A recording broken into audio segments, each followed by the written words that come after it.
All right, you're welcome to KAFTAN TV. It's my singular honor and privilege to welcome you to our space. And my name is Dayo Omoogun, and I'm really very excited that we're together because I know that you are there just as we are here, and you and I and us make the entire show robust and interesting.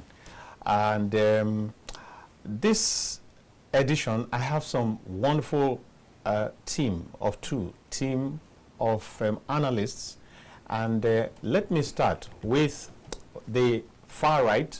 My far right, I have Dr.O.S. Eneje. I hope I called it right.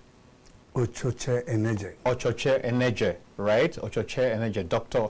Ochoche Eneje, and he's a senior lecturer with the University of Abuja, and I'm proud to say that he was one of my lecturers in that school, and I've been asking him since last year to come on the show, and he has shown up today. You're very much welcome, sir. Thank you, sir. Yes, sir. Welcome. Yeah, and you and I know this is a regular face in the house, except that for some 3 weeks he was on our wall.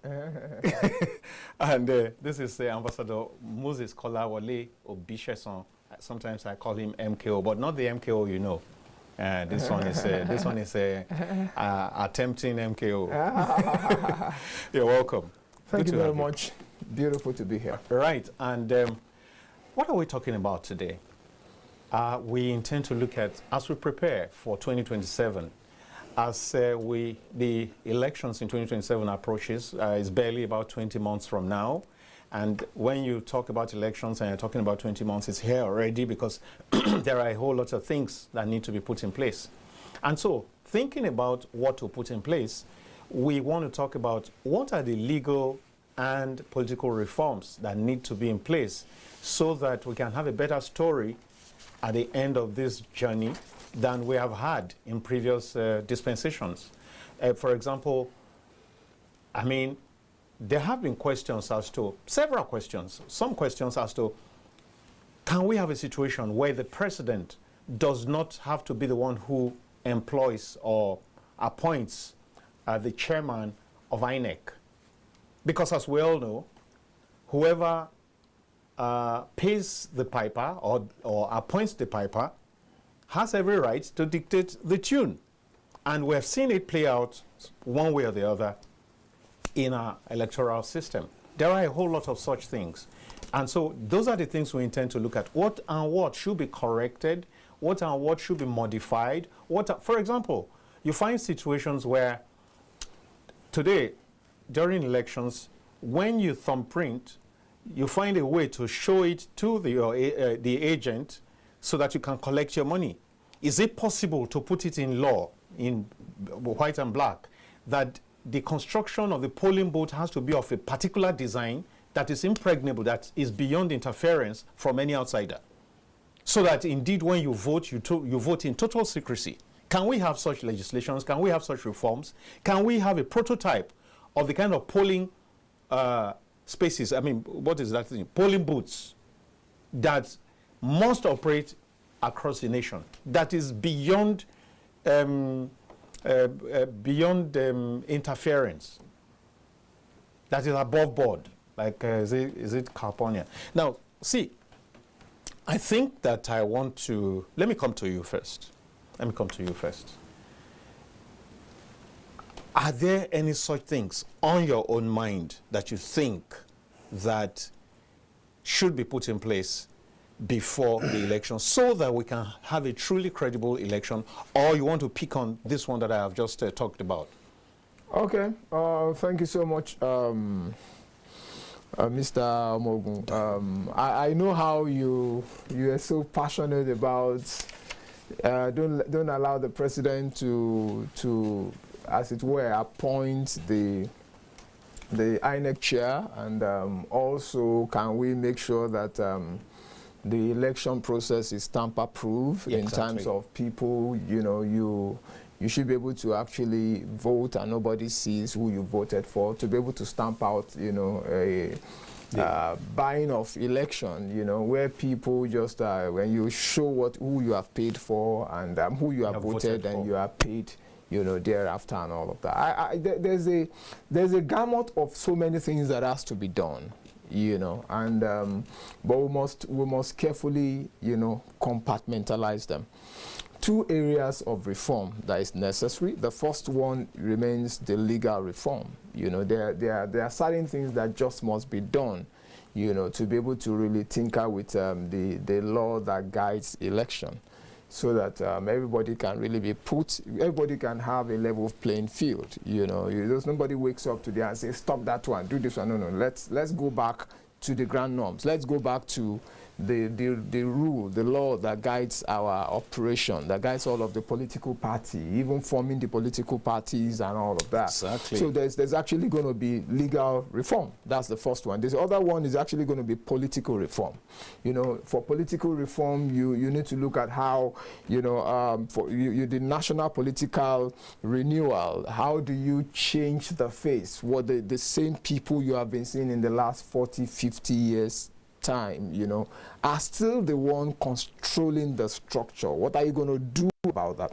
You're going to have stakeholders engagement. How do you really interact with the political party? How do you do all of that? In political reform, you're going to see how, even the way of, before we started, my colleague was talking about, can you say this is the chairman of the political parties in the United States? Have you heard about the chairman of such political party? Why are they behind the scene? Why are they not front loading and all of that? So quite a lot of way of engagement, way of even setting up. People have already said that anyone you choose, anyone we are voting for, is not the choice of the majority of Nigerians. It is the only choice. These are choices that have been made available to us by the political parties. By the elite. By the political parties, political elite. So what do we do around there to be able to actually whatever? Then we have also electoral transparency and accountability. How do you make the process pretty, transparent, pretty accountable to the people.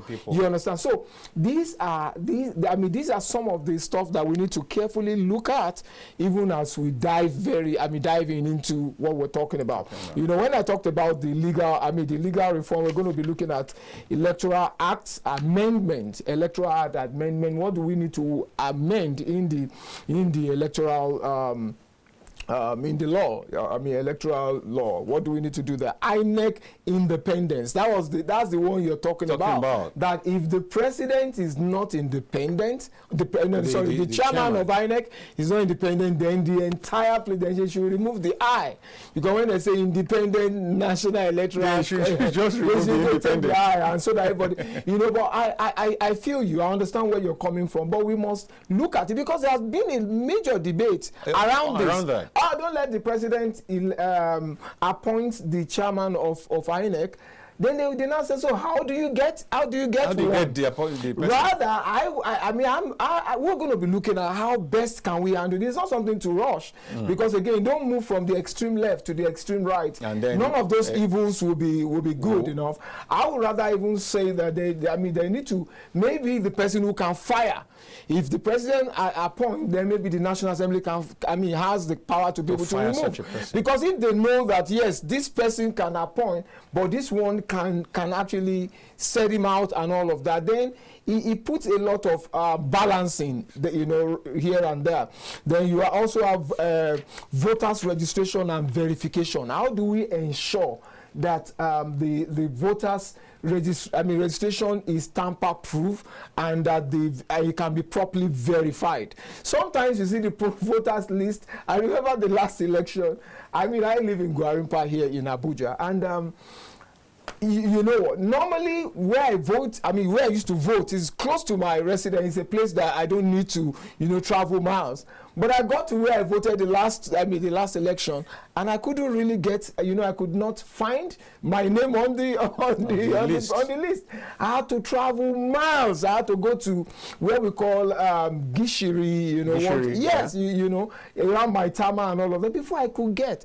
If not that I was so determined to say I must vote, and all of that. How many person will travel that mile? For those who are in Abuja, the distance I'm talking about. Yeah. So for me, I think these are if you're going to compartmentalize the two areas of reform that are needed, the electoral reform and the political reform, and there are three in each of these brackets that needs to be. Then when we discuss each of these, whatever, then we now see how it dovetail into what we must do and all of that, because I also have my recommendations. Great. You know, that's the whole essence. Yeah. That's the whole essence. Let me go to Dr. Eneje.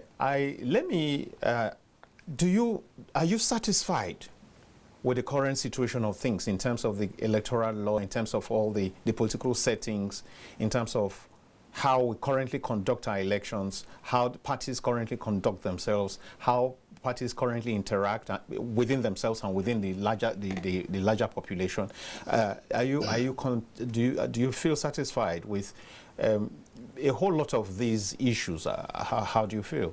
As a person, there is no way I can look at the situation or political situation in Nigeria and say I am happy. And I'm not happy because, you know, the contemporary government, the present government is not the cause of our crisis in Nigeria. And so our crisis started in 1960, you know, and so we are going to look at all the, you know, the gamuts of the problems that have been precipitating Nigerian political system. Are you getting what I'm saying? And so look at, my brother was making references to issues that had to do with elections, and then he did a lot of analysis on that. And you can see that today's Nigeria, nobody will look, a newly born child, sometimes when I see a pregnant woman, I say, this woman is going to bring this child to this confused political environment. Yes, I'm telling you the truth, and that is right. Because we are not trying to, you know, get it right at any formation, fundamentally. You know, Nigeria is like a nation that has, you know, throw away their journey maps. And we lost our journey maps from 1960. And we're not trying to aggregate it. No, in the 70s, Nigeria was rated among the second world. Yes, because the white men that gave us independence knew that what we have on this land, in this ground, is enough for us to be catapulted into the Eldorado of development. But our leaders, our political leaders, got confused immediately after independence. Then coup set in, counter-coup came into existence. And then we throw away our journey map, and up to tomorrow we are still trying to move from this direction to the other direction. We have not gotten, you know, for who God has given brain, common sense is required. The situation in Nigeria is not commonsensical. We are not even looking at that direction of saying, let's just look backward and then look at our direction. Where are we going to? Yes. Are you getting it?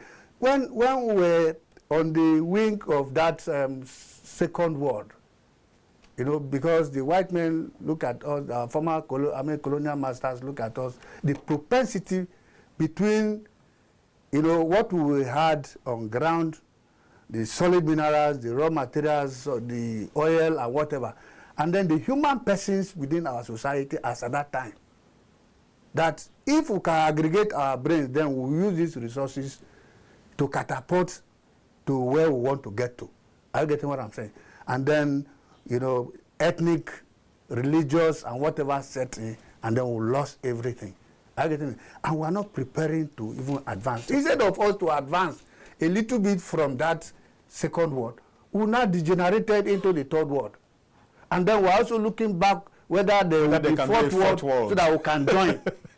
Are you getting what I'm saying? And that is the quagmire and the traverse of our development in Nigeria, who are not even trying to get it right at all. As at the time we were in the second world, Singapore was in the third world. Not just the ordinary third world, the backward world. But look at what Lee Kuan Yew did to Singapore. He moved that society, his country, because they came newly, they got their independence in 1963. And then the man looked at the situation and said, no, we cannot be like this. Raw materials we don't have. I'm talking about Singapore. The raw materials they don't have, solid minerals, oil they don't have. The only thing they had was the sea. So they use their coastal whatever to generate what, and then began to build industries, and then began to take oil from other nations to refine in their own country. Today, look at, from the third world, they didn't experience the second world at all. They now jump into the first world. So they are in the class of the, of the industrialized nations of the world. Look at what, look, if you are too poor, there's no way this half, the core nations of the world, the capitalists, the industrialized nations, they don't look at your direction. Anytime you are going to United Nations organization to present your own case, they are looking at you and they are laughing. Because anything they say, you must follow. I get what I'm saying. So you look at the fundamentals of the Nigerian question. You know that, yes, we have problems. We don't even know where we are going. We are just trying to exhibit what we call quasi-democracy, and we are thinking that we are practicing democracy. The reason why we are practicing democracy in Nigeria is just to look at the side of the West. If we are practicing democracy, so that the West will come and give us loans. They will develop our nations for us. They will do this, they will never do that. The moment you begin to develop your own society by yourself, the moment you are developing, generating your thinking faculty towards development of your own people, then they will come. Look at what happened. Donald Trump, he went as far as immediately, Middle East visit, he went to Saudi Arabia, and he said the man is his friend, because if you go to Saudi Arabia, there's nothing like hunger and starvation. There's nothing like, you can't see anything on that development. Go to Qatar. He was there yesterday, he was appraising the man. He said this marble, white marble, he has never seen this type of marble before. And he began to, some of their, their businessmen, motor and aircraft factories, he began to talk for them. And the man said, we are going to buy about 200 aircraft or thereabout. Are you getting what I'm saying? From America. They don't go in friendship with those people that are dangerously poor like us. Okay. Because apart from being poor, we have the poverty of the brain. Yes. And so apart from material poverty, we have mental poverty. No, it's an aggregation. It's interconnected. It's like structural functionalism. The structure of human person. If your legs is paining you, you feel the impact on your head. That is what is happening in Nigeria. And so our leaders are the people like without ideology. Are you getting it? Without philosophy. They don't have guiding principle of taking this country into a Dorado that when we were growing up, sir, in the 70s and 80s, Nigeria was like we were in heaven. Are you getting me, sir? My secondary school experience was like we're not paying anything and we're eating everything. They were giving us food. We don't know. Trailers will be loading to my school. Very, very primitive environment. 9/11s will be bringing food. Books will be supplied to us in our library and whatever, free. We never knew. And it was the work of the functionality of government. Are you getting it? But in 1983, that just disappeared. And when I say 1983, you're supposed to know what I'm talking about. Yes. Are you getting it? Yes. 1983, that disappeared. I would say, what is happening? Then they began to form what they call day secondary schools. And then other schools began to erupt. You can see what is happening today. As our, educations are dying or is dying, we saw every day National Universities Commissions is approving universities. Every day. Every day. Every day. So in the nearest future, in the next maybe 100 years to come, everybody will have an individual person in Nigeria will have all right, Dr. O, you have painted a very graphic picture of how terrible things are. But okay, majorly we will concentrate on trying to proffer solutions to some of them. This is serious. So I'll have a university to my my children. Apart from the university to ourselves, we must, because people are also agitating to have states. So everybody, every family also. No, not family. You as an individual person, all of us will be having our own state. All right, now let's come back to you, Ambassador Obisheson. Now, You, in your opening remark, you listed a number of areas. Yeah. Let's take them one after the other. Okay. Let's take like one or two at this first. Okay. All right, thank you very much. First of all, I said the issue of reform that we need before 2027 can actually be broken into two parts: the electoral reform and the political reform. Now, in the electoral reform, there are three sides to this. I talked about electoral amendments that needs to be made. You know, electoral amendment, there's actually INEC independence that we need to look at how to achieve independence. Then the third one is voter registration, you know, verification. These are the three that we need to look at in the electoral reform. Now, I will speak majorly for the first one, which is actually Electoral Act Amendment. Now, what sits very seriously on top of this is same-day election. That's one of the things. Same-day election. It's actually been seen, I mean, it's been argued, you know, back and forth that the fact that these elections are staggered between the federal, you know, you have the president and the vice president, and then you now have the governor, then you now have breaking the election into two separate parts. Huge reason for fraud. For manipulation. For manipulations. Because people already see, oh, okay, twice. And maybe twice for three days. Because once the election holds, the counting that follows also sorts of puts the country on Monday and all of that. We usually have our elections on Saturday. You see Sunday, Monday, sometimes even Tuesday elections are not announced. So there's a major movement in saying, let us have elections same day. That is actually one part of it. Now, the other one that is actually been majorly pushed, you know, is actually shorter campaign periods. Now, you see where quite a lot of time is given to people. You want to have an election. What do you need those several months? And then the moment election campaign starts, let me tell you, the governance stops. True. Is a huge distraction from the government of the day. All of his ministers are in their state and in their local government doing electioneering. They're trying to see how to support the government of the day, or trying to see how to support the government, the governors or the senators, all kinds of stuff. Everybody leaves governance, and when all of this happens, it is the people that suffer. Because the people, there's no law who is doing road. They've forgotten about road. The minister for road, he will be in his village, you know, for minister for works, who is supposed to actually supervise and see whatever. They just stop it during that long time, and then you are in your village, you're trying to actually... And that will start very soon. So what we need to do is to reduce it. Now, we're talking about what needs to be done before 2027. Yes. Now, maybe they will be able to do it before 2027 because we still have enough. 20 months is a lot of time. Really, we have enough time. If this must be done, the 10th Assembly need to rise up and say, you know what? That's why we're discussing it now. Benjamin Kalu, the head of a deputy, you know, what's it called, Senate President and all of that. You know, Deputy Speaker, you know, and then with his Barao Jibril, so all of these guys really need to look at, reform that will strengthen what we do. That's the second one. The third one here is actually penalty for frivolous petitions. You see some, you know, during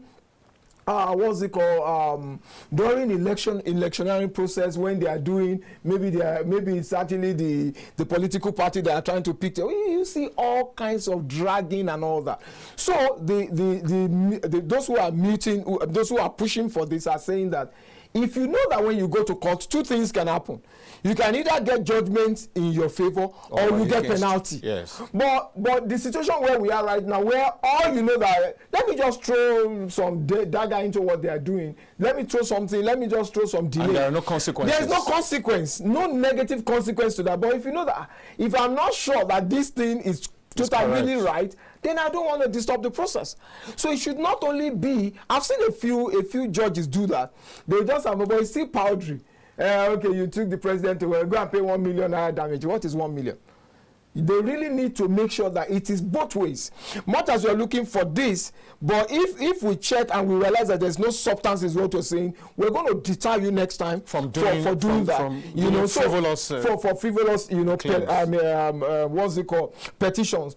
Then we also have elected officers and ad hoc delegates. What the people are actually trying to look at is that they need to be, people who already are in the system really need to form some of those the ad hoc delegates that are being put together. Voting system and ballot boxes. Now, this is actually where I have challenge. Because you mentioned something, Mr. D, you mentioned something when we were starting, talking about why should we use, we have electronic voting process, and at some point, where do we really have a beautiful handshake? Why should you start by, registering voters and doing all of that, and all of a sudden you say you can't transmit. When the gadget that you've got can actually transmit, exactly. Live as you're voting, we can actually get it into the portal, into the INEC. Straight away, so you can follow from the very beginning to the very end. You will have an idea, even if not perfect figure, but you have an idea. We should make it to move from here to there. Why do you now say, okay, no, the first collation will be at the what's it called, polling unit. After polling unit, you have to take it to local government. After local, you have all kinds. All of those bottlenecks are huge spaces for fraud, for manipulation. Correct. So a lot needs to be done. It's a very detailed thing, but I tell you that the government, the people in power, they know what to do. The elected, those looking at our National Assembly and all of that, they know what to do. But it is just the political will to want to do the right. Because sometimes when you do the right, you might first of all be. You were saying something about Jonathan. You said if we're talking about if he had actually monstered the whatever to have. Change some of the electoral major actors and all of that. Maybe he won't have been thrown out. Maybe. Yes. You understand? Maybe. Because you know something, it's not even whether the person helped you to rig, but the fact that the feeling of appreciation. You are the one who appointed exactly. the new. Let me say the new Jega or the new electoral umpire. Yeah. The guy will feel like they just appointed me. I cannot throw away my master. I should show some appreciation. But the guy said, look, show me anybody that you think is credible, and I will want him to be the umpire. Wow. And that's why. And he paid dearly for it. But I love this. I love his spirit. Saying that, you know what, my governance, my ambition is not worth the blood of a Nigerian. That's it. And really he stood by that. He was the first to call someone and say, you know what, yeah, they say you won, that's fine, the way I'm saying the coalition and all of that. So all we're saying is that we must carefully follow through on each of this, each of the process, so that we can have something that really, I love what Dr. Eneje. Eneje said when he started, he said, look, we started as a second world country. And see where we are. And then we declined to third world. And now the person who was in third world catapulted to the first world. You understand? It's sometimes you need those peer review to be able to show you where you are coming really from, are. where you were. Yeah, they came in here to come and pick palm kernel seeds, and today they are actually importing to the world. Exporting to the world. Yeah. We can't even feed ourselves with the oil. So I think there's a need for our people to be. What are you doing with all of the money, all of the position you amass, without bringing value to your people? I think that we really need to look again, in terms of actually getting it right with our election. Because if the process is not right, then the result will be wrong. From day one we have failed. Exactly. You understand? So let me go to Doctor. Yeah. Now, as part of the reforms that I think that we need to look at today, as you sit at this on this set, you could just send money to your daughter. You could just send a text overseas. You could just, a whole lot. Yeah. Very wide vista that the electronic life has opened us up to. Yet, we have to go and queue under the sun and the rain to vote. Is it not time for Nigeria to begin to think of electronic voting. Correct. Now, just last week or so, we took a very huge step. The Supreme Court gave a ruling or a declaration that prisoners can vote. Yeah. And that's huge as far as I'm concerned. Yeah. That's very huge. Correct. Now, if that can be achieved, because clearly for them to agree, there will be modalities. There will probably be polling booths within the correctional centers, blah, blah, blah, whatever it is. But that's a huge one. Yeah. So, likewise, you begin to ask yourself, if prisoners can vote, why can't our people in the diaspora vote? Correct. But if our people in diaspora are going to vote, then we must begin to think of the electronic voting system. Yeah. It's about time. Don't you think so, Doctor? Because we need to begin, even if, you know, I know how some of us feel, and I think, Doctor, you also feel a lot that way, and it can be very frustrating, really. It can be depressing. You get to a point where you think, even if I crack my brain, you said something before we got on set, that Nigerians don't think about whatever benefits you are going to bring, dividends. They just look at it that, I beg, Ishin at 10,000, give me, make I dey go. Now, but in spite of it, we must still make that effort to say, this is the direction we should go. And so, shouldn't we be thinking of electronic voting right now? Yeah, we must be thinking about it. An ordinary person like you and I can be thinking that let's reform the electoral system so that we can go on electronic voting system. Ordinary person like you and I. And we are the agitators. You know, but the elites in their immoral elitism, they don't look at it. They look at the political economy of what they are doing, what politics is all about. What are they going to achieve If they from? Are you getting it? Now, that is number one. So they won't allow it to work perfectly for us. The number because two, it is in that confusion that they can... Yes, they can maximize their profits, which is the strength of the pockets. Are you getting it? So, you heard about what Karl Marx says on economic determinism. You know, it determines every aspect of our lives, especially when it has to do with politics, those people that are benefiting from it. And that was why Karl Marx says, he made some mention of something. So many people are saying, you are talking about Marxism, he's dead. Those people that are saying Marxist principle or ideology is dead, they are dead to Marxism. They will never understand it. And that is why Karl Marx said he got angry with the system as at that time. And he said, there is no need to have a state. What is a state? Government. There is no need to have a state because we got fed up with the system and he said there is no need to have a state because, and he said, a state is an executive committee of the bourgeoisie. They exist for the benefit of themselves, their children and their children's children. That's all. Yes, they don't care about that. And number two is that we are talking about electronic voting system. We don't produce this system. Are you getting it? You don't produce this electronics. So you don't know the workability of this system. So some people will be there manipulating it. They will bring some people, they will go and train them during election, pre to election, they will go and train them. And those are the sine qua non or sine qua non to rigging elections, whether by electronics or by physical or by any mandate. You know, elections in Nigeria is a criminal mandate. How do you mean? Yes, it's a criminal mandate. Because I'm telling you that during elections, people don't even look at those people that are voting. Are you getting it? You see, they will tell you in the United States of America and some other parts of the world, before election, candidates will go, aspirant first, who can go in camp. They will go to the podium, tell the people what you want. Yeah. And how are you going to achieve this thing if you get to that position? Are you getting it?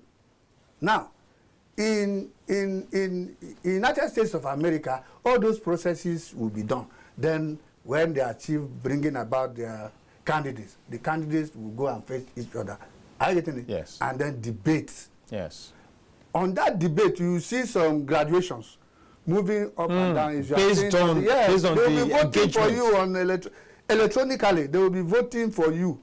not to cast their vote yet, in support of what you are saying. You'll be seeing the thing will be graduating up like this, and then when you are saying nonsense, the thing will be going down. That is the graduation. Those are the sine qua non for you know how you are going to win your elections. Are you getting what I'm saying? Now you don't have this electronics. You don't produce anyone. Even spoke of bicycle. I'm talking about spoke of bicycle. Toothpick we are not producing in this country. And every day we are agitating, let's have electronics voting system. What electronics are you talking about?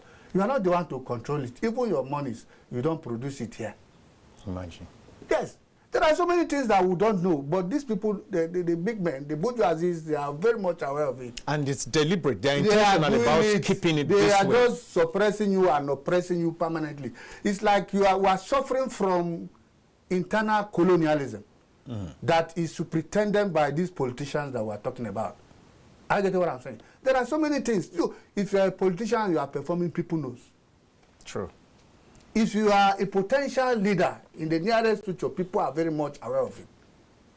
Are you getting what I'm saying? Let's just take an example, because I'm just diversifying so that we can understand ourselves. Look at what this young man, people have been castigating. I'm talking about Wike. He's doing in Abuja. Has he ever been like this? Look at everywhere development. I'm not in just 2 years.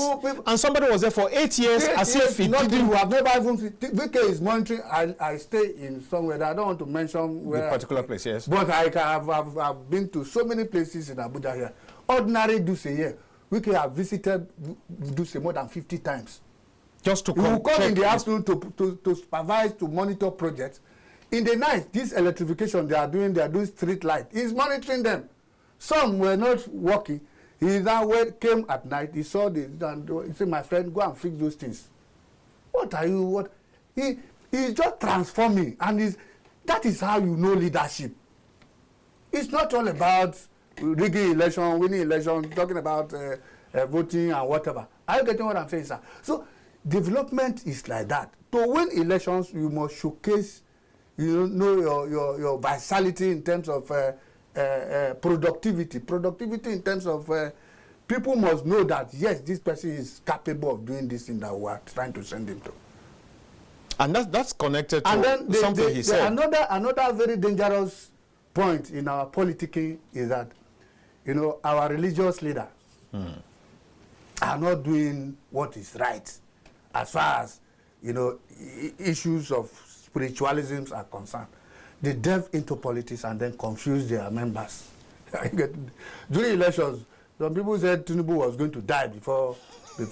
All kinds of prophecies and predictions. Tinubu was going to die before. And when he dies, there will be confusion. There will be confusion. Then the military will come in briefly. They were even predicting and projecting the coming of the military into Nigerian body politics.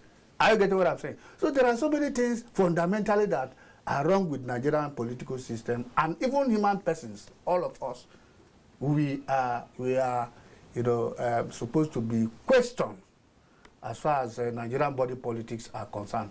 All the members of the Houses of Assembly, both the states and federal, who are from individual constituencies. True. Senators will know them.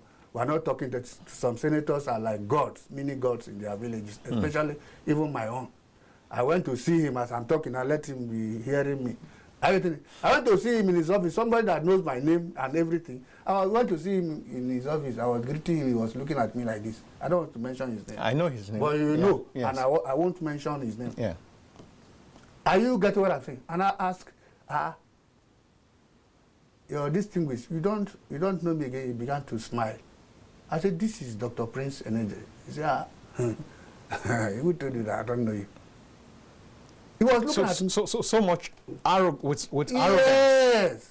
He wanted me to come and dobale, and I refused to do that because at my age, what am I looking for? There are some of them that are into this business, political or whatever business, that don't even think about tomorrow, that they will be heaven. Are you getting what I'm saying?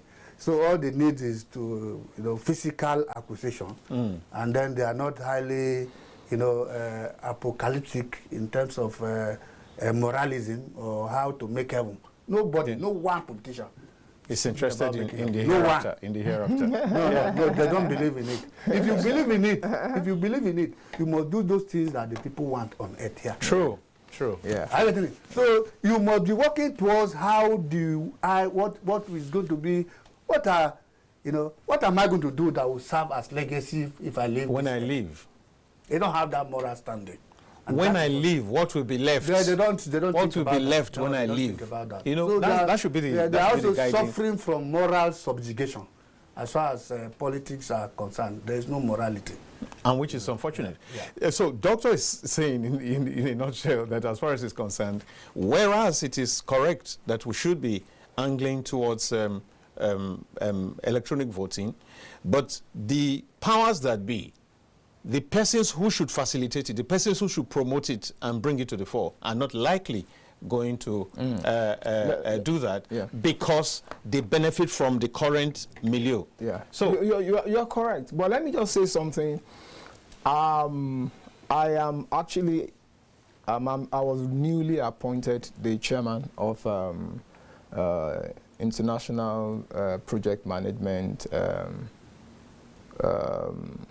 body to actually look at the political and advocacy, you know, as far as project management is concerned. By that, I was now seconded, you know, to NIDO, Nigeria in Diaspora Organization. Right, okay. As far as, and the key thing that we're just dealing with right now is electoral reforms. It's diaspora voting.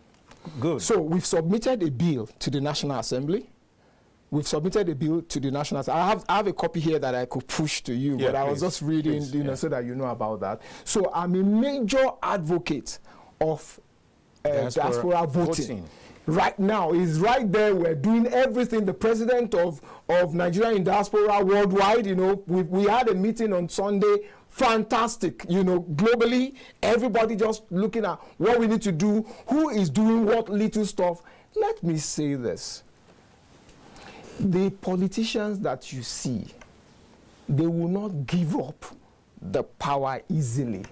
They will not give up their, which is what he's saying. He was trying to say that they benefit from the chaos. That's correct. So they will not easily allow that chaos to go away. But when you see, when we mount serious pressure, they will allow it to be. So the onus is on the people. It's on the people. How can you have millions of Nigerians in the diaspora, and they are not just anyhow? They are the creme de la creme. You know why? The people supporting the economy right now with remittances. Let me tell you, there was a year their remittance was in excess of $25 billion.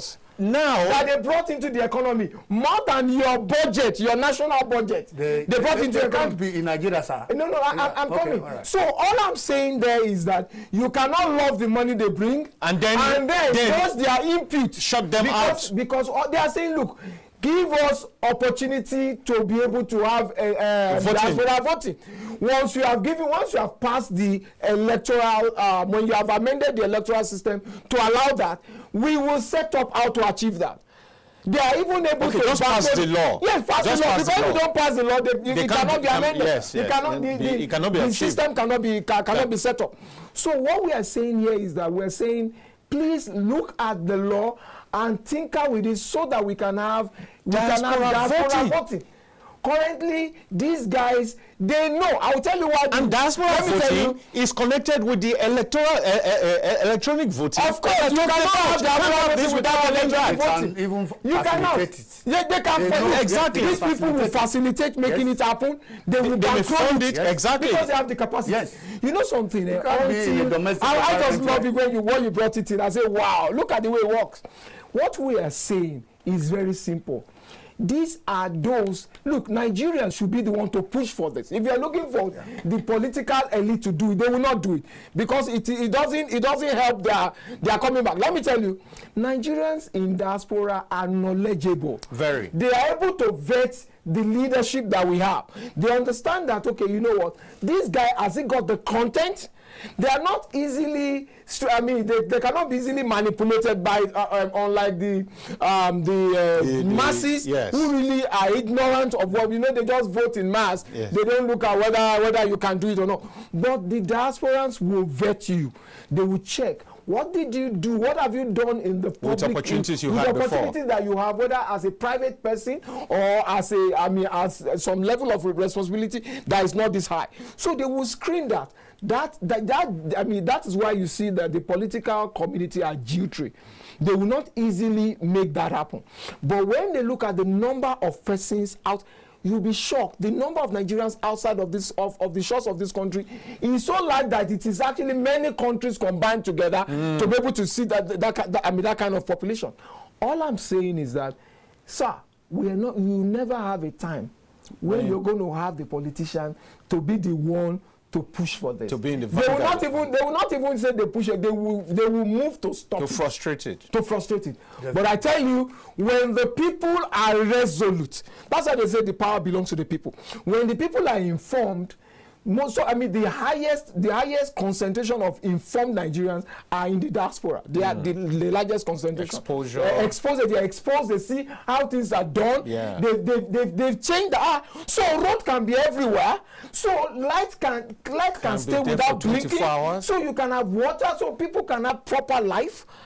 But the people here, when you give them life for 5 hours, they think that thank God the NEPA brought light. So all kinds of stuff. So what am I trying to say is that every one of you, including you, even in the educational system, and all of that, all of us must be united to say, let us have diaspora voting. Because let us have electronic voting. Electronic voting is automatic. No, you don't understand.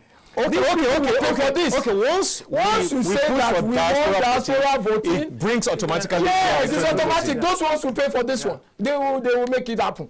Because if you are saying let's have a lot of vote, they say which of our people can do? They don't even have internet. That they are looking at it as if only villagers.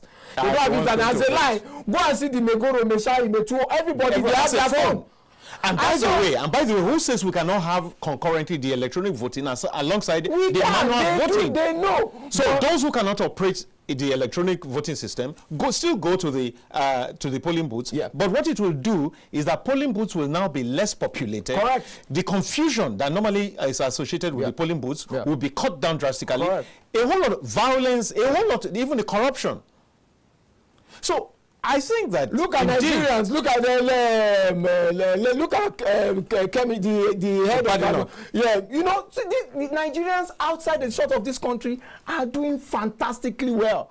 So why are you not letting them to be part of your leadership of your country, of the governance system, of the process of bringing up leaders? Because they do not want to be scrutinized. That's it. They do not want to be challenged.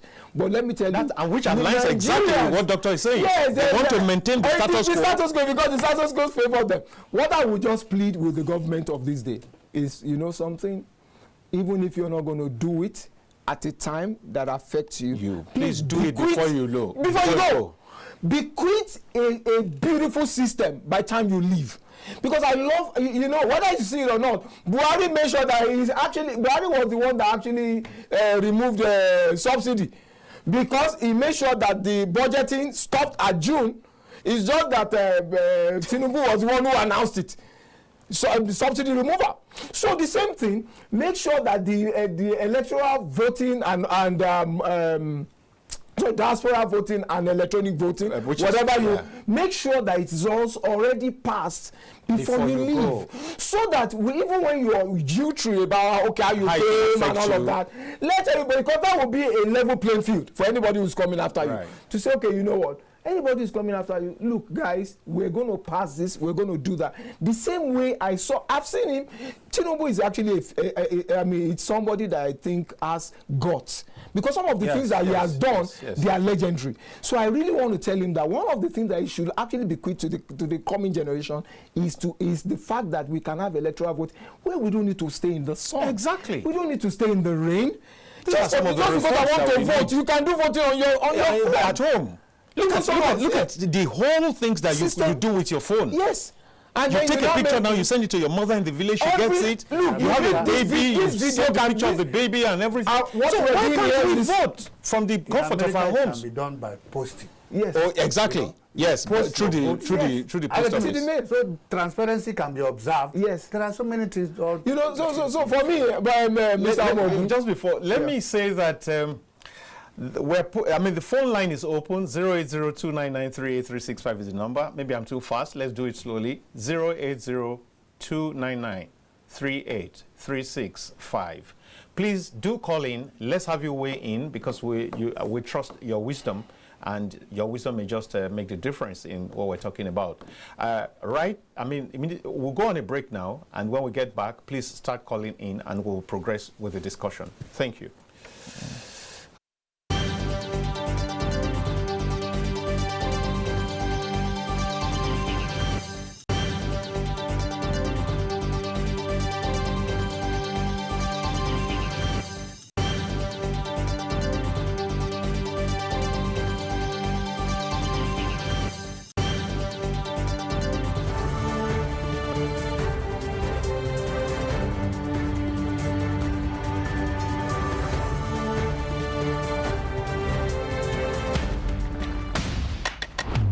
Wrapping up the day.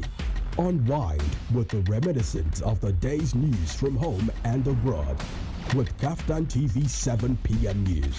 Good to have you join us on KAFTAN News at 7. Nigerians are living in up to 5%. Our young people repurpose the Harmony Symphony. It's good to have you join us on KAFTAN TV News at 7. We found that the turnaround are not actually sufficient. National foreign news headlines. Get balanced, accurate facts on the latest news in business, politics, entertainment, sports, and more. Live from our studios. Many thanks for watching, and join us again at 9 KAFTAN p.m. TV News.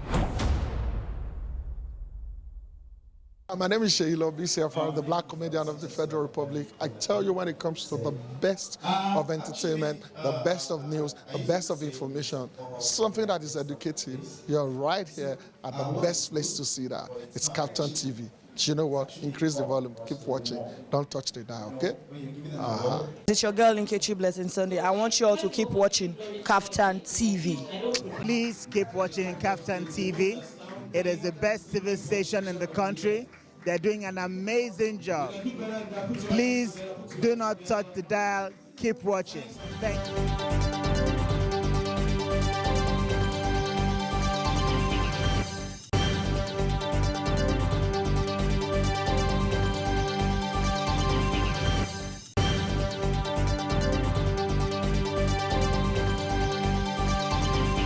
In a world where information is vital to every individual, a platform where technology is a medium to pass information, you can always catch up on all information written in the newspapers, even without having one.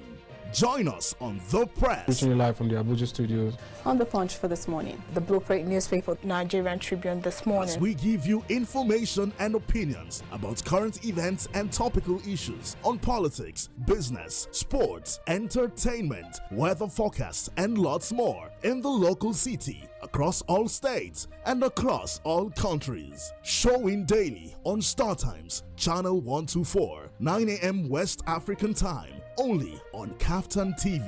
Stay connected with us. That he said it is a reason why I will not do it. I pursue the federal government to pay us our damages. YouTube, KAFTAN TV. A very tricky one.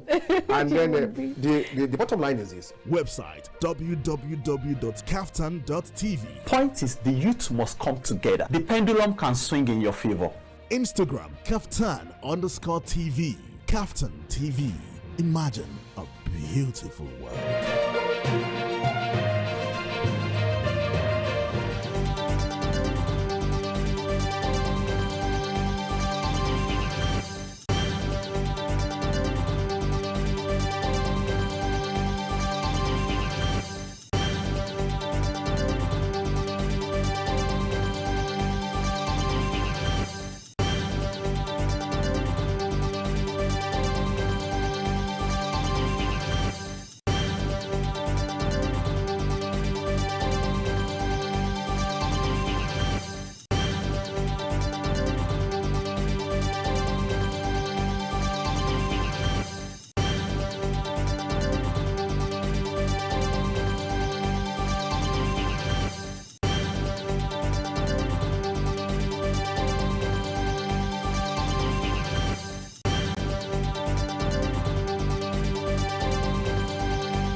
say on Kaftan TV, imagine a beautiful world. We're not just bragging, we know our onions in the world of broadcasting. One of our outlets to express ourselves to the world is our flagship program, Matters Arising.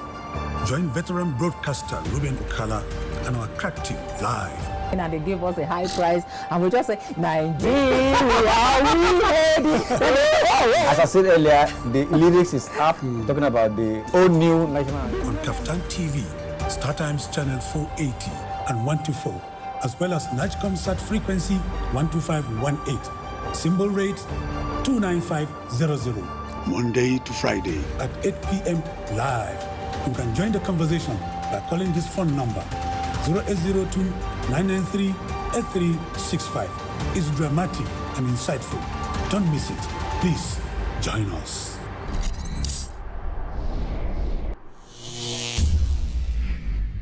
When we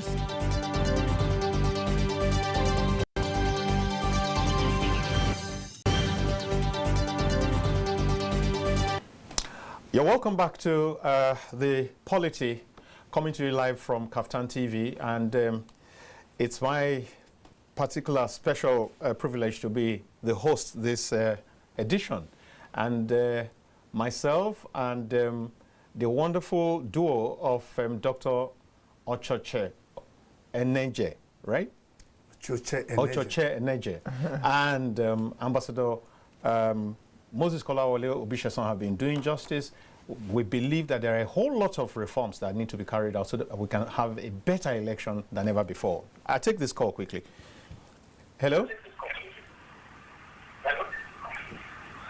Hello, good afternoon. You're welcome. Yeah, thanks for giving us the opportunity to join the POLITY, especially as it concerns the election reform. Yeah, thank you very much. It would be great if we have your name and your location. My name is Dr.O.S, and I'm calling from Lagos, Lagos. Great, great. Go on, sir.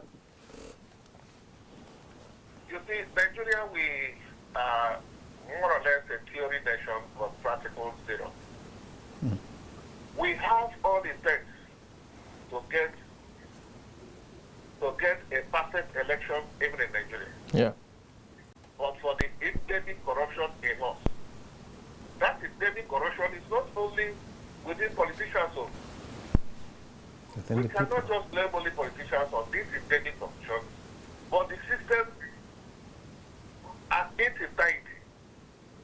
Even those who are clamoring for change, once you pick them up and throw them into that position of responsibility, you will see them behaving as if, and they call it Nigeria factor. Nigerian factor. I don't know what they call it. Nigerian factor. Nigerian factor. And you see that Nigerian factor playing out. We just sit down and make beautiful theories, but application to it, to make it work, will not. In this 21st century, how can we be talking about election reform when other countries as small as Ghana have done what they're supposed to do in order to embrace what other people are doing? Why are we still clean? Why are we still being in the sun? Why are we still wasting time when the digitalization have introduced a system of election that only if those people are the back door can be sincere, we will have a perfect election. No amount of reform we will do as concerns election, if only we will remove ethnicity, remove tribalism, remove clannishness, we'll find out that we'll make it work. But as long as those things are playing out, there is no way we will have a perfect election. All right, Doctor, thank you very much for calling in. Let's leave it here. Thank you so very much. Thank you. Okay. Now, that was Dr. Cosmos Ndukwe there, joining us from Lekki, Lagos. And he said that, like we have said here, that it's a surprise that we're still talking about electoral reforms. We're talking about things that some countries have done and gone ahead, very farther ahead than where we are. And it's quite painful, to be honest, to still be where we are.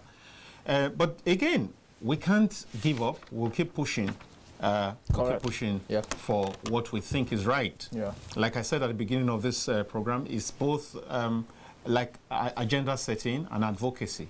So we might not be there now, but we will get there someday. We hope that we'll get there someday. So we just talked about electronic voting. Let's look at another aspect.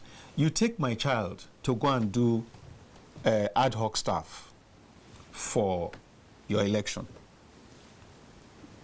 And then it's a very risky venture. Things have happened in this country. We have had people, I mean, youngsters, I mean, NYC people killed. And then almost nothing. And there's number one, the killers are not found or prosecuted.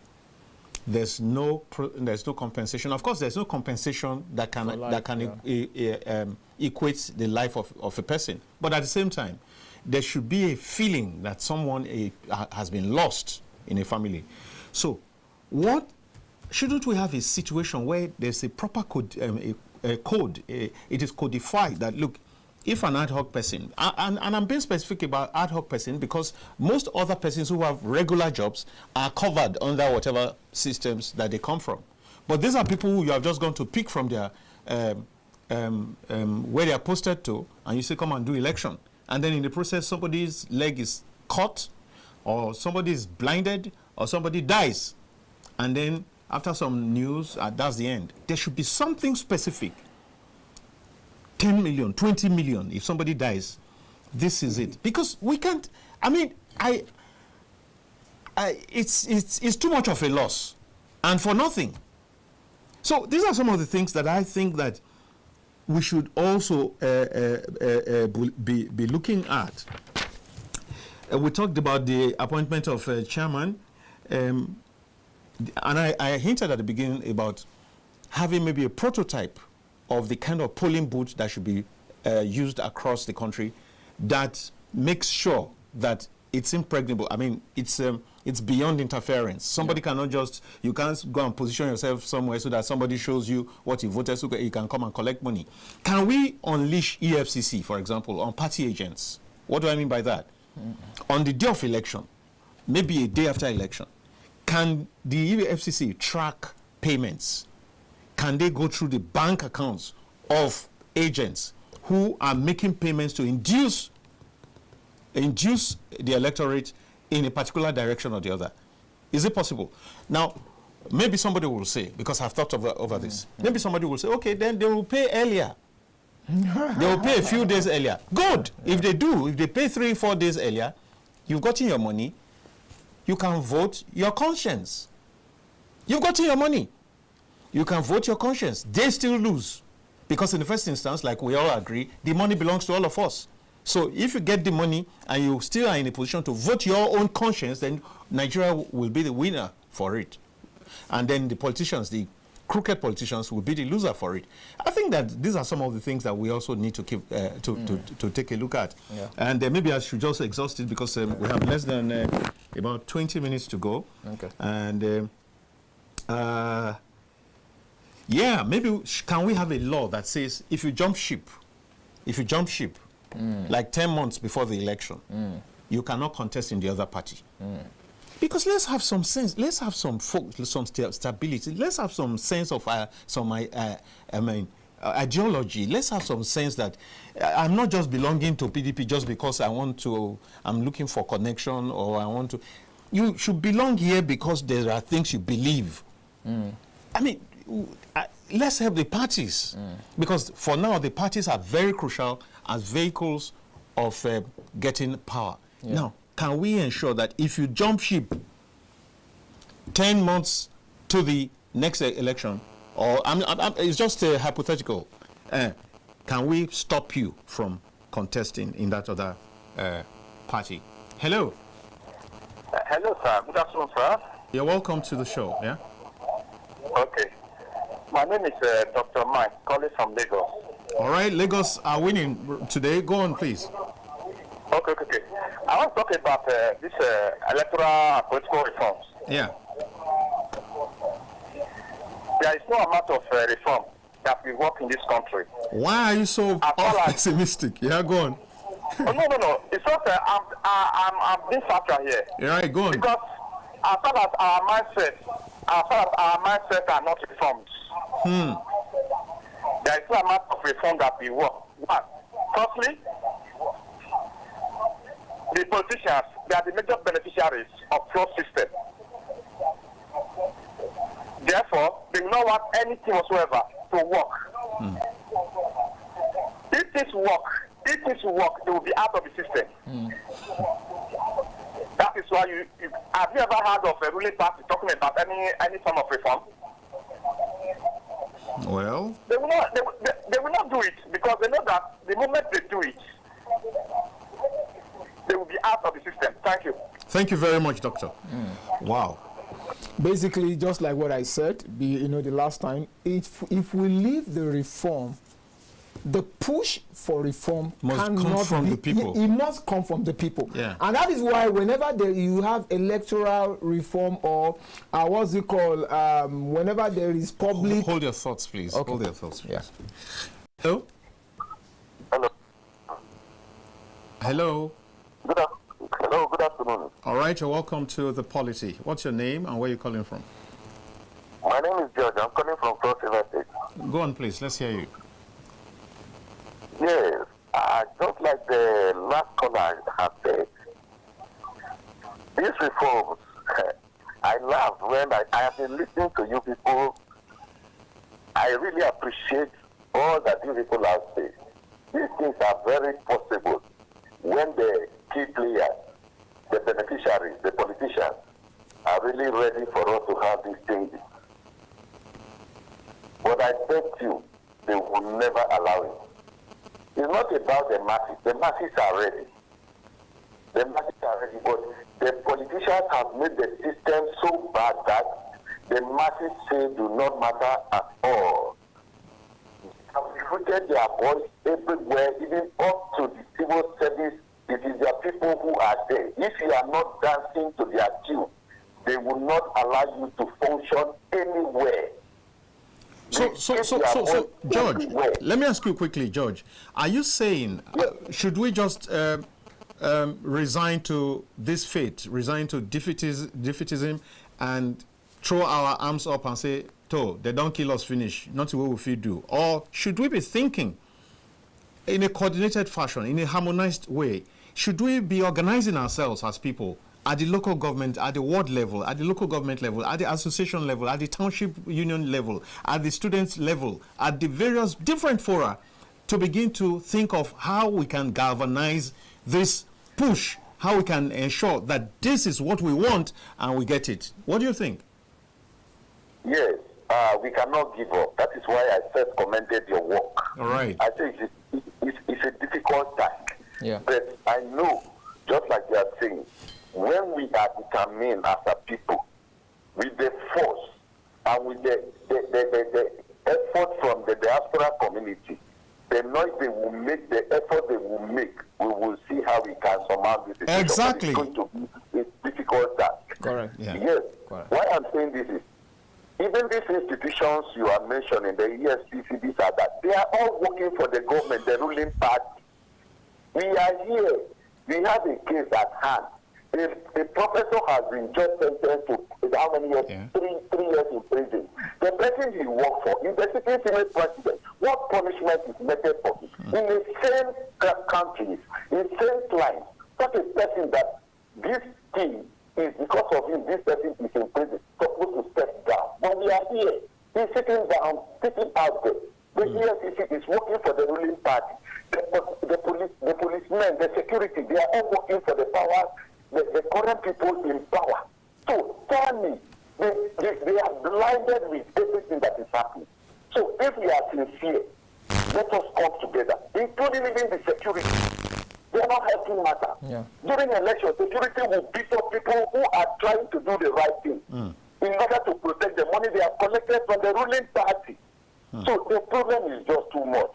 But thank you for what you are doing, because we know definitely one day we will get it right. Thank you very much, George. Thank you for calling in too. Please, quickly, I will just roll out what I will call my key recommendations.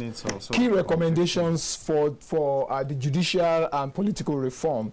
The first one is that we actually need to have judicial reform, just like we said, to strengthen the judiciary to handle electoral disputes, efficiency and effectiveness, as it were. The second one will be security sector reform, basically to be able to ensure that the security agencies play a neutral role, whenever election is going on. The third one is actually civic. We don't have the time, but I would have wanted us to elaborate on that, because how do you want to achieve? But go on. Okay, yeah, civic society engagement, just empower the civil society, to be able to really, civil society organization to be able to engage better. Now, the fourth one is what we've discussed very seriously. Diaspora voting is very key. I'm talking about my recommendation now. Yes. Diaspora voting is very key. The final one that I want to pay a little attention to, maybe we'll talk about it when you pick your stuff, is actually independent candidacy. All right. Yeah, but take it. Yes. Basically, independent candidacy is a joker. A game changer, right? It's a game changer. Think so? I tell you, it's a game changer. Let me tell you, the reason why the parties in power are doing all that they are doing is because they are the one that must give us the leaders. If your leader is not picked, these are the 3 or 4 or maximum 5 political parties that will give us the next president. APC, PDP, Labour, SDP, and NNPP. No other person, no other political party, as we see today. You understand, that will give us our president, our next president that we want to have. Now, if you now have independent candidacy, what it means is that, for instance, a Wole Soyinka who does not believe in any corruption or anything. I'm just can just come out and you say, you know what, I want to be the president of this country. And you will be shocked if we have the reforms, the judicial and the electoral reform that we need to have to ensure independent candidacy, such person can actually claim the power. Look, but I'm not, anything that I'm recommending is not that they will take it to. It's not like the government in power will not take it. But it is just that we need to keep pushing. May not. You never can say. They will not. Somebody within the system. No. They will not. You know why? It negates their being there. Do you know the only time? That's why you saw what I said. Some people might even call for my head. That, how can you say it is when Tinubu is on his way out that he should allow? I'm not saying that is when he should allow for diaspora voting. I am saying that the worst case scenario. That's what I'm saying. Yes. Look, because you cannot do it now. Understand the psyche. I know of the psyche. They are saying that after I don't reach it, you say I go come give one kind thing. No, don't you remember there was this law that Buhari was to sign. Then he said, well, it will not commence until after. Yes. There was something. Yeah, I tell you. Not too young to... No. Look at the law. Yeah, not too young to wrong. I think he actually signed it around that time too. But look at the law of saying subsidy removal. He put it after his exit. Exactly. He said there is no budget for subsidy again from June. Meanwhile, he exited in May 29. So 1 month after he has exited, then he makes it happen. The point I'm trying to say is that even if that is what is done, yes, we still will take that rather than not even having anything at all. Because if you, all of us know that the politicians are not the messiah that we're looking for. They feel that they've worked. Look at somebody say Emilio Con. He said, look, I've worked for the last 30 years for this position that you are seeing. It is my turn. That is where we are right now. The people should be able to. Sorry, sir. Yeah. It's not out of place. Yes. For a citizen of Nigeria to say, it is my turn. This is my turn. Yes. Because it is fundamental right to say that. Yes. All right. And so yes, some people were taking it to churches and mosques to pray against it and say this. And on the street, even in the way, it became a symbolism politicization Yeah. in Nigeria at a point. I get what I'm saying. Yeah. And say, Emiloko, everywhere is Emiloko. And I told them that this man is going to win this. In fact, pronouncing it Emiloko on behalf of... You are strengthening... Let's take this call. Let's take this call. Yeah. Hello? Hello? Yes, you're welcome to the Polity. Doctor, I'll come back to you immediately. Yes. My name is Tenno calling from Taraba. From Taraba. Welcome. I welcome the guests. Thank you. Please, what the guests are saying is the best thing in this country. Because if you check our House of Assembly politicians, the only parties that are there is the number that our guests are saying. Let us obey and follow the political parties that are existing and forget about the remaining political parties. All right. And try 2027 so that let us see what God will do. Thank you. All right. I guess that point was taken out of... okay, the 5 people that I lost. No. Out of the context. No, I was just saying that these are the main whatever that we do. We know. I do any political party. Go and try your local. So, sir. Yeah. Yes, you were saying that Emiloko became this, a slogan. Yeah, a slogan, and that there's nothing wrong with demands. That, the man is his right to say, I am the one. Every Nigerian would have said that at that particular time. Yeah. But the issue that is this, some people now say, Emiloko, and then some pastors, some inglorious pastors, were praying against him, die. Tinubu must die before this election. And let me tell you, sir, this Nigeria, as I'm talking, Nigerian body politics, if you bring our Lord Jesus Christ to this place to come and contest election, because we don't have any other person again in Nigeria who have bad leaders and whatever, go and bring our Lord Jesus Christ here.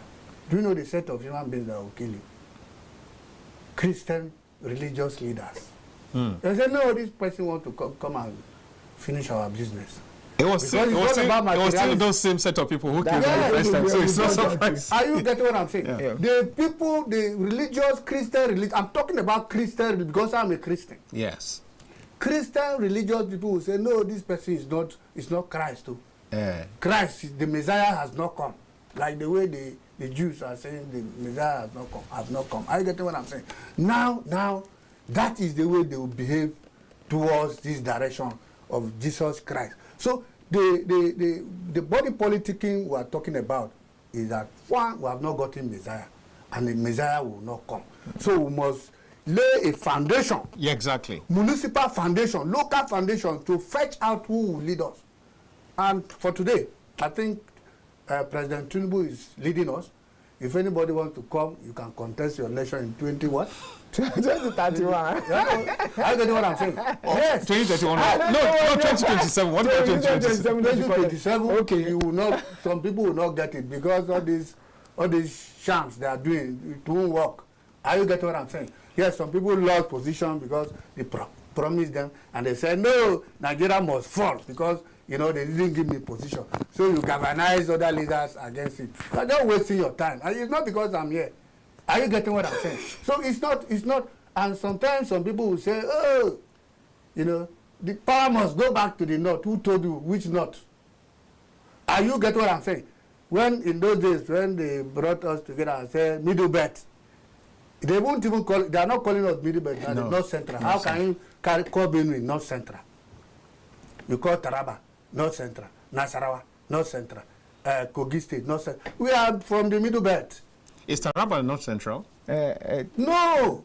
Taraba is not North Central. I'm talking about okay. If you bring Taraba, Benue, Kogi, maybe Plateau together, we are North Central. Yes. I mean, we are middle belt. Okay. And some parts of Southern Kaduna, we are middle belt.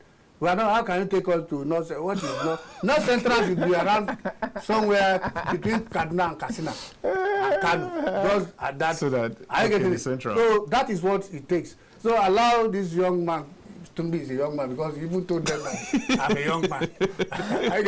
That is interest. That is interest. But the issue now, what we are discussing now is national interest. You are using you are using my platform to campaign. No, I'm not campaigning. Let me go back to see, there's difference between idealism and realism. It's on ground, and everybody knows it, whether I would like it or not. I'm not propagating anybody. Right. Are you getting it? I can, if you take me to be a leader of this country tomorrow, I will jubilate and I will go and I will do very, very well.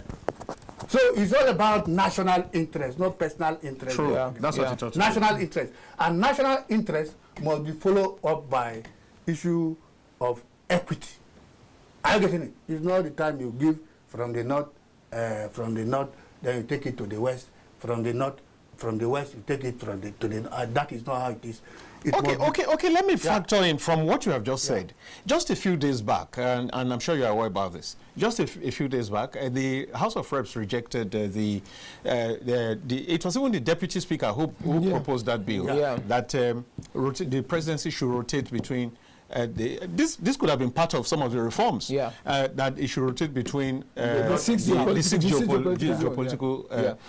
For me, in 30 seconds. For me, what should have been done is simply let there be rotation between north and south. Period. Which is what is currently on. Correct. But it's just not formal. It's not written anywhere. When it goes to the south, let the them three of decide them will decide where it needs to be. When it goes to the north, the three of them will decide. That's it. Then let the same thing applies to the governorship. Let it be between the three senatorial seats. Are you even listening? That's what. But guess what? Yes. I also feel the pulse, the pain of that person who because he may not go to. Because he may never go to the southeast in the next 50 years. That is not where you argue it.